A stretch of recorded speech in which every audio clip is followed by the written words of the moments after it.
નમસ્કાર. કડવા ચોથના દિવસે વ્રત કથાને વાંચવી કે સાંભળવી અનિવાર્ય માનવામાં આવે છે. કડવા ચોથની ઘણી કથાઓ છે, પરંતુ દરેકનું મૂળ એક કથા છે. તો ચાલો મિત્રો જાણીએ કડવા ચોથની વ્રત કથા વિશે. મહિલાઓ માટે અખંડ સૌભાગ્યવતીનું પ્રતીક કડવા ચોથની વ્રત કથા આ મુજબ છે. એક ગામમાં એક શેઠ રહેતા હતા. તેમને 7 દીકરા અને 1 દીકરી હતી. તે દરેકના લગ્ન થઈ ગયા હતા. એકવાર આસો વદ ચોથના દિવસે શેઠાણી સહિત તેની 7 વહુઓ અને દીકરીએ પણ કડવા ચોથનું વ્રત કર્યું. રાત્રિના સમયે જ્યારે શેઠના બધા જ દીકરા પૂજન કરવા બેઠા, ત્યારે તેમને તેમની બહેનને પણ પૂજા કરવા બેસવાનું કહ્યું. ત્યારે બહેને કહ્યું કે ભાઈ, હજુ ચાંદ નથી નીકળ્યો. ચાંદ નીકળે ને તેને અર્ધ આપ્યા પછી હું ભોજન કરીશ.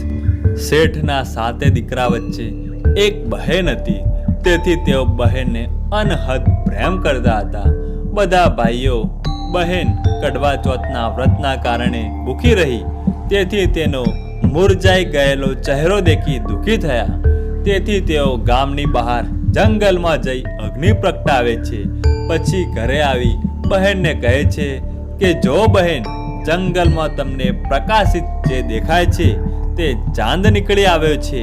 તું તેને અર્ધ આપીને જમવાનું જમી લે. શેઠની દીકરીએ તેમની ભાભીઓને કહ્યું કે જો ભાભી, ચાંદ નીકળી આવ્યો છે, તમે પણ ચંદ્રને અર્ધ આપી પૂજા કરી લો. નણંદની વાત સાંભળીને ભાભીઓએ કહ્યું કે નણંદજી, હજુ ચાંદ નથી નીકળ્યો. તમારા ભાઈઓએ જંગલમાં જઈ અગ્નિ પ્રગટાવી છે, તેને ચાંદ રૂપે તમને બતાવી રહ્યા છે. શેઠની દીકરી ભાભીઓની વાતને ન સાંભળતા ભાઈઓ દ્વારા દેખાડવામાં આવેલા ચાંદને અર્ધ આપી પૂજન કરી લે છે. આ પ્રકારે કડવા ચોથનું વ્રત ભંગ કરવાને કારણે વિઘ્નહર્તા શ્રી ગણેશ કોપાયમાન થાય છે. જે કારણોસર શેઠની દીકરીનો પતિ બીમાર પડે છે.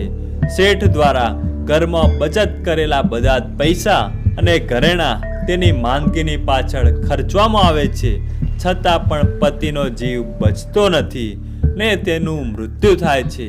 કુટુંબના દરેક સભ્યો તેને અગ્નિદાહ આપવા સ્મશાને લઈ જાય છે, પરંતુ શેઠની દીકરી તેના પતિનો અગ્નિદાહ આપવા દેતી નથી અને તે બધાને રોકી લે છે.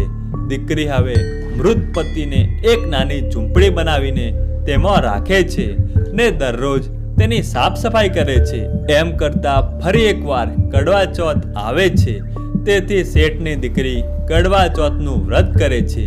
વિઘ્નહર્તા ગણપતિજીને પતિને સજીવન કરવાનું કહે છે. લોકોને વ્રતમાં બોલાવી તેમને આદર સત્કાર આપે છે ને દરેક પાસેથી આશીર્વાદ પ્રાપ્ત કરે છે. આ જોઈને વિઘ્નહર્તા શ્રી ગણેશ તેના પર પ્રસન્ન થાય છે ને વરદાન માંગવાનું કહે છે. ત્યારે તે પતિને સજીવન કરવાનું વરદાન માગે છે. ગણપતિજી તથાસ્તુ કહે છે. તરત જ શેઠની દીકરીનો પતિ જીવિત થઈ જાય છે. કહેવાય છે કે આ પ્રકારે કોઈ સ્ત્રી છળ કપટ કે લોભ લાલચને ત્યાગીને ભક્તિ ભાવપૂર્વક પૂર્ણ શ્રદ્ધાથી કડવા ચોથનું વ્રત કરે છે, તે જીવનમાં દરેક પ્રકારના છળ અને દુઃખોથી મુક્ત થઈ સુખી અને સમૃદ્ધ બને છે. તો મિત્રો, આ હતી કડવા ચોથની વ્રત કથા. તમને આ વિડીયો પસંદ આવ્યો હોય તો લાઈક અને શેર કરો, અને થઈ શકે તો આ ચેનલને સબસ્ક્રાઇબ કરો. ધન્યવાદ.